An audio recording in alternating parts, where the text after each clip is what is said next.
Good morning.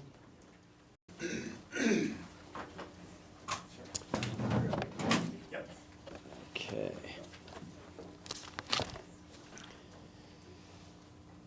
All right, good morning. Just before we start, let me make sure Danielle give us the thumbs up. All right. I'll wait for your phone there. All good? Okay. So good morning, everybody. Welcome to our daily Corona briefing at the city of Albuquerque in central New Mexico. We have a number of things to cover today. As usual, we'll follow the agenda first with updates from around central New Mexico. Then we'll talk about some specific updates to the city. And then we're actually going to talk about our deep dive topic. We're honored to have our Secretary of Workforce Solutions here from the state. He's going to share with us the latest from his department. And we're trying to focus a little bit on economy and safety nets today. We're also going to hear from our CFO, Sanjay Bhakta, about the, I don't know if it really has a name, I keep saying stimulus package, but that's what it was in like 2008. So the bill that is currently being debated. And so our CFO is going to go into that. I want to save a lot of time for our experts who are here. So I'm going to run through the Central New Mexico updates pretty fast here. I think first and foremost, of course, I know that the Public Education Department has released this morning information with respect to our school system. So I want to direct folks to them with questions and so forth on that, but just to reiterate directly from their announcement that the New Mexico Public Education Department will shift to a learn-at-home model as schools remain closed for the rest of the academic year. And other components of that, of course, unfortunately, this is what we have to do. It's a very prudent decision, but I also know, especially for high school seniors, this is tough. So I also just want to acknowledge whether it's proms or graduations, all across New Mexico, high school graduation is a big deal, always has been. It's kind of part of traditionally what we celebrate a lot more than a lot of other states, and it's a big reason for families to get together. But all of those reasons are also why it's important that this is being handled different this year. So we hope that in many ways there'll be equivalent celebrations and whatnot when permitted, either at the end of the summer or some other time. Now, other details again on this, I just want to touch on a few because I think they're also important for central New Mexico. The meal service will continue through the end of the school year. So I want to remind folks, anyone who's getting that meal program, that is going to continue. And APS will be in touch with respect to what this means for distance learning and curriculum and so forth. So we will certainly share that information when it comes out. I know having one child in APS, this is also going to be tragic news for my first grader. But hopefully distance learning will give her some time with her teachers and so forth, which she loves very much. So moving on, let me touch on a few other areas. Number one, in no particular order, Pace bike rentals they're going to stop.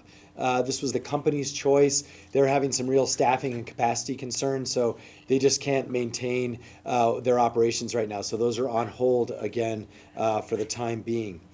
Also from Optum, one of our healthcare providers, testing locations are being turned into fever upper respiratory sites. Optum will no longer receive any other type of non-COVID-19 related visits at the Journal Center Urgent Care or in their facility in Rio Rancho or Tramway. Look to Optum's website or call 311 for more information. Also, Rio Grande Food Project is in need of volunteers to help pack and distribute boxes every Monday from 7 a.m. to 12 p.m. And you can meet them and coordinate in the parking lot, socially distanced, at Legacy Church. That's way out on the west side. And this distribution is planned for Monday, March 30th, from 7 a.m. to 12 p.m. Legacy Church is located at 6900 Los Volcanes Northwest. Also, Comcast is offering Internet Essentials. This is a high-speed internet for 2 months. And folks can apply by April 30th this year. Look to Comcast website for information on that. I know very important because a lot of folks are having to use internet a lot more than they previously have been. I also want to give some shout outs to some local businesses, adding to our providers who are making hand sanitizer for everyone in the city. Added to the list we've announced before, Sandia Hard Cider and Elevated, now producing hand sanitizer for folks. So thank you so much for that.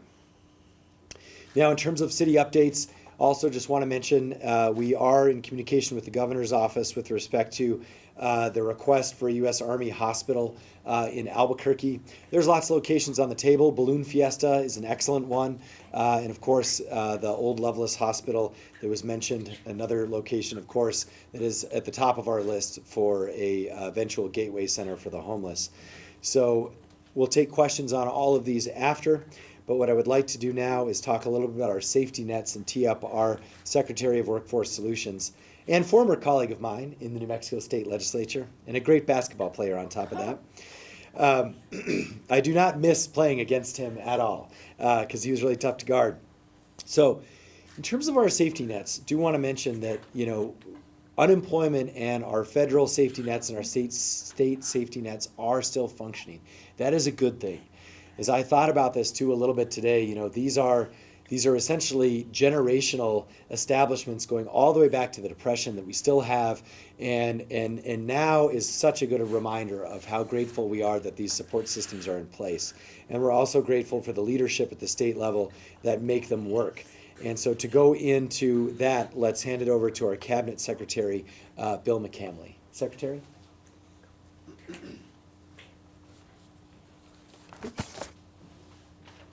Thank you, Mayor Keller. Was invited here today to give an update on where we're at with unemployment. As many of you may understand, with the public health order that the governor has put out, this has left a lot of people without work temporarily as we try to keep people safe. And I think that's one thing we try to remind people over and over again. These are tough times, and people have to do some hard things. Our job is to keep people safe and keep people alive. So we continue to ask people to stay at home if they can, socially distance, and wash their hands. This has led, understandably, to a big increase in folks that are applying for unemployment. And our goal is to try to release every Friday the numbers for the past week, and I would like to do so now. So between open business of last Friday morning and close of business last night, we had 31,849 people submit initial claims for unemployment. The people on weekly certifications are at 16,663.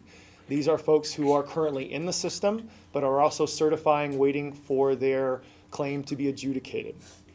Our trust fund balance is still very healthy at $452 million, and we expect that to be healthy for a while, so that we understand that for the foreseeable future, people should be able to get benefits.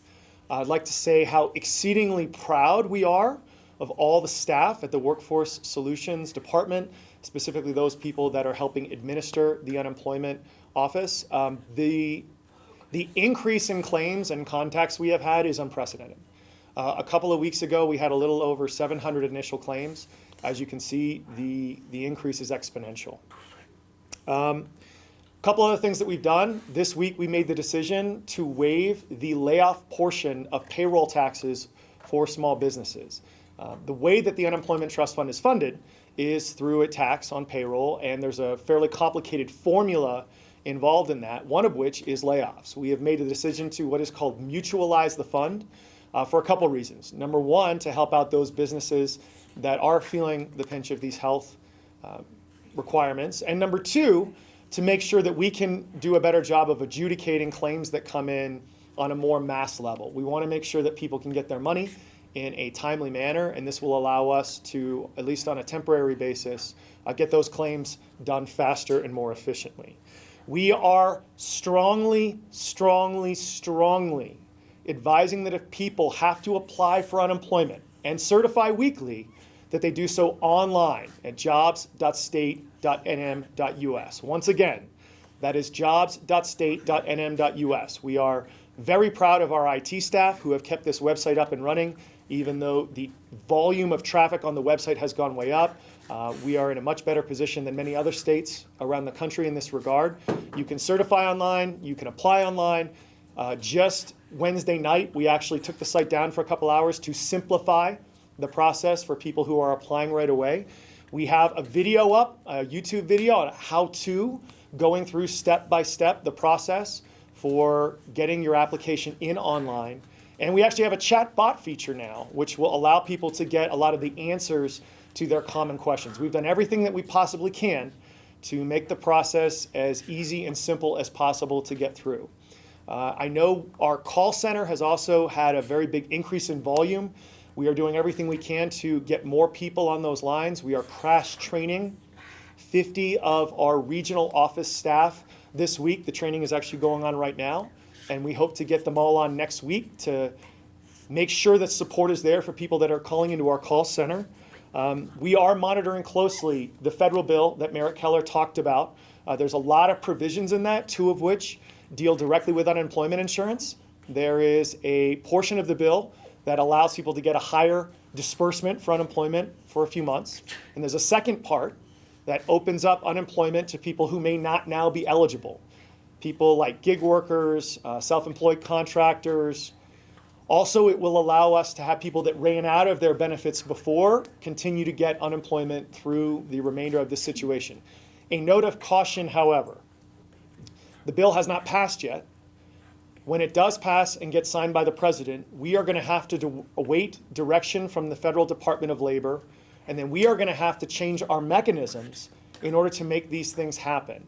This will not happen at the flip of a switch, and we ask for patience as we try to make sure that the systems we have allow us to do these things in a responsible and long-lasting manner. I want to say one more thing, and then I'll turn it over. I guess we're going to do questions at the end. Yeah. Okay. We've been telling our team, and this is a message that we have been saying to everybody, on behalf of Governor Lujan Grisham, we want to thank everybody for doing the hard things that we need to do in order to prevent the spread of this virus and flatten the curve. We ask three things of everybody. Number one is please be patient. This is a new situation that no one has ever had to deal with before. Number two, please be kind. We're all one big family here in New Mexico. There's only about 6 degrees of separation between pretty much everyone in the state. And we basically ask folks, look, if you can be on your best behavior, just like you're at Thanksgiving dinner, that'll be great. That includes, by the way, if you call into our call center, we've been getting some reports about people being less than polite with our call center takers. Those folks are working their tails off. And we ask that you please, please be patient and kind with them, as letting your frustrations go on them isn't going to help anybody. The last thing to remember, Mayor Keller talked about basketball. This is a team game. Everyone is going to have a role to play in helping us get back to normal sooner rather than later. And as if we all keep our heads up, make sure that we're kind, make sure that we're patient, make sure that we play our part in this team game, we're going to get through this together. So I appreciate the opportunity to come speak about our situation, and I look forward to answering any questions we might have after. Thank you so much, Secretary McCamley, and really appreciate both all the hard work in your department and your team and your leadership, as well as everything you're doing to really carry us through. And we know this is, especially for this type of work, going to be months and months of challenges. So we know your team is up to it, and thank you for the hard work. Now, our second speaker today is the gentleman who he used to be our deputy state auditor, and now he's the CFO of the city of Albuquerque. Recently was acknowledged actually as one of the most well-run financial operations in the country by AGA. But we're here to talk about the legislative package that, as our phones are all lighting up, just passed. So breaking news, if you haven't seen, on a voice vote, this is now going to the president. That's great news for everyone in America, also in New Mexico and Albuquerque. So to talk through a little bit preliminarily how we think this will affect our city, our CFO, Sanjay Bhakta.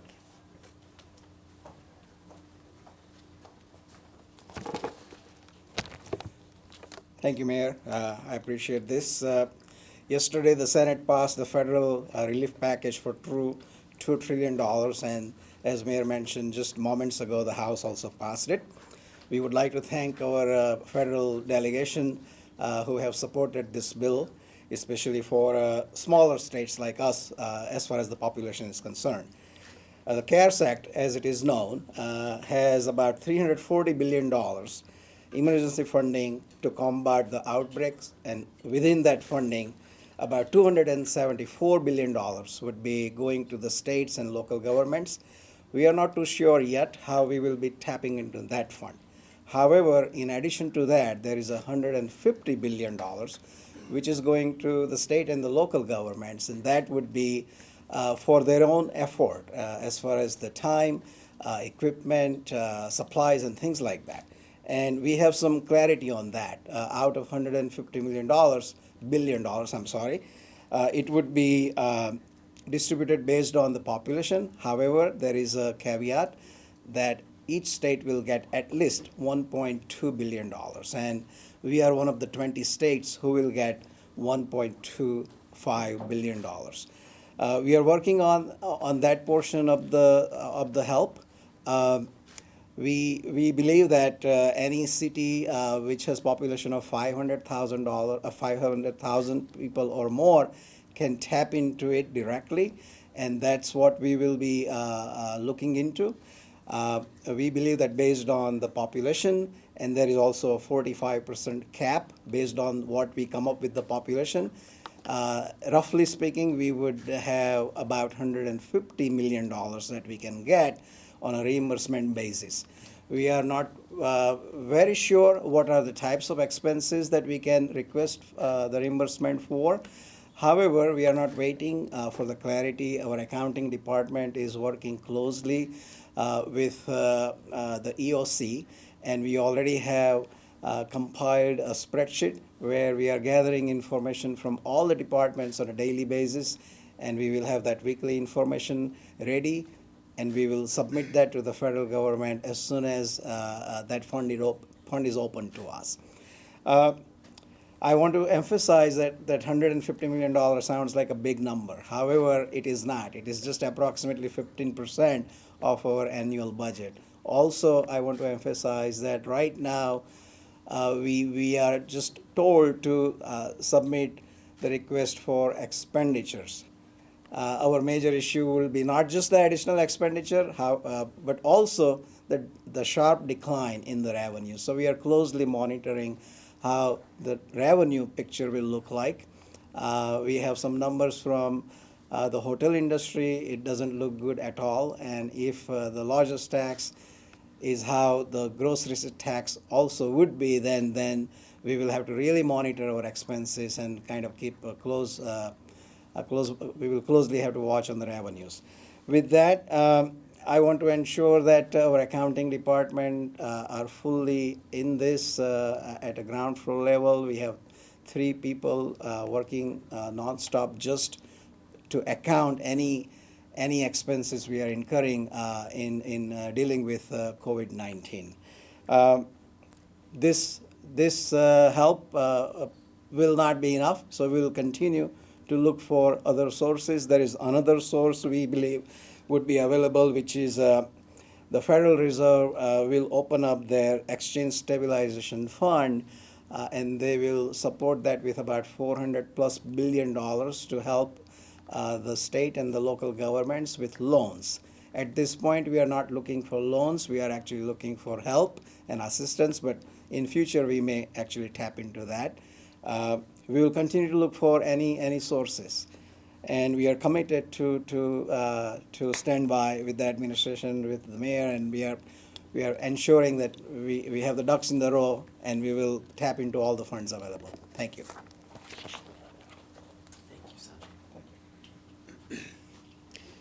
Okay, thank you so much. Now we want to spend a little bit of time just touching on some of our repeated topics that we try and do every day. Briefly, ways you can help. Want to mention that there's the statewide All Together New Mexico Fund, which is an excellent way to donate. You can just Google that, look it up. We also continue to be in need of Motel Vouchers, funding for Motel Vouchers. These are going to be used for individuals who need to be self-quarantined and they can't go to work and they don't want to go to home. That's what those are for. And also, of course, for our homeless population, if they get infected, that's really the only way for us to provide the sort of appropriate isolation for them is a hotel room. And to do that, you can donate through the One Albuquerque Fund. Now, our myth-busting segment, this one, it's unfortunate we even have to say this, but we do, because we know in some small ways this has been happening in our community as well. We want to remind folks that this virus does not discriminate in any way, especially not ethnically. And so there is no race or ethnicity that makes you more likely to get the coronavirus. And especially with respect to some issues we've seen against our Asian community. And remind everyone that discrimination is against the law and should be reported to the City of Albuquerque Civil Rights Office. That's at cabq.gov/civil rights. Of course, any kind of stigma and xenophobia that will drive suspected cases underground. And so not only is this completely inappropriate and against the law, it's actually counterproductive to what we're trying to do for public health. So speak up if you hear something, see or read misinformation or harassment, and please, again, reach out to that office. Lastly, on a lighter note, takeout yesterday was La Finca. It's new, great place on Broadway and MLK. And so with that, we are going to take some questions. And I think format-wise, what we're going to do, it seems to be a little bit more efficient to do, which one first? In person first.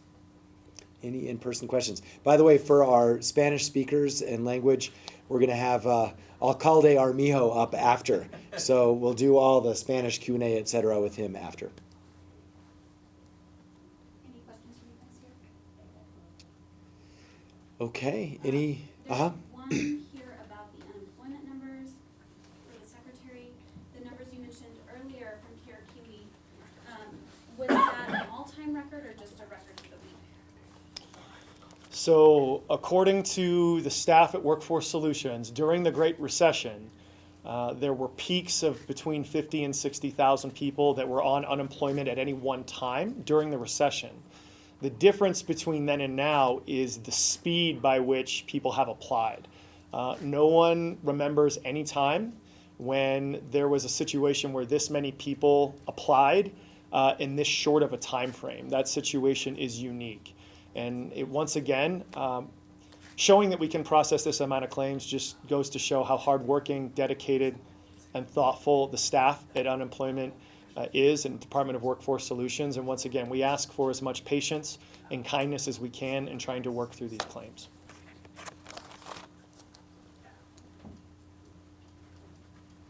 Okay, and then the last one from Kiwi is for Mayor, have you been tested for COVID-19? That question is, I'm supposed to repeat the question, so that question is, have I been tested for COVID-19?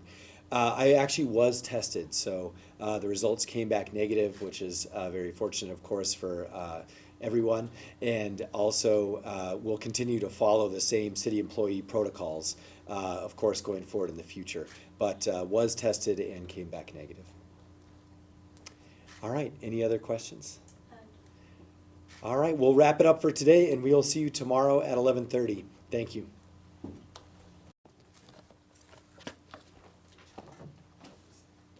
Nice. Yeah. Good to see you. Very nice to see you. Wish it was under different circumstances. The awkward handoffs now. I've been doing politics since I was 20 years old, and Yeah. shaking hands is Where like you one of are the It is bizarre. student body president. Yeah. I'm gonna go out this way. Good to see you, Tim. Good luck. Keep your head up, all right?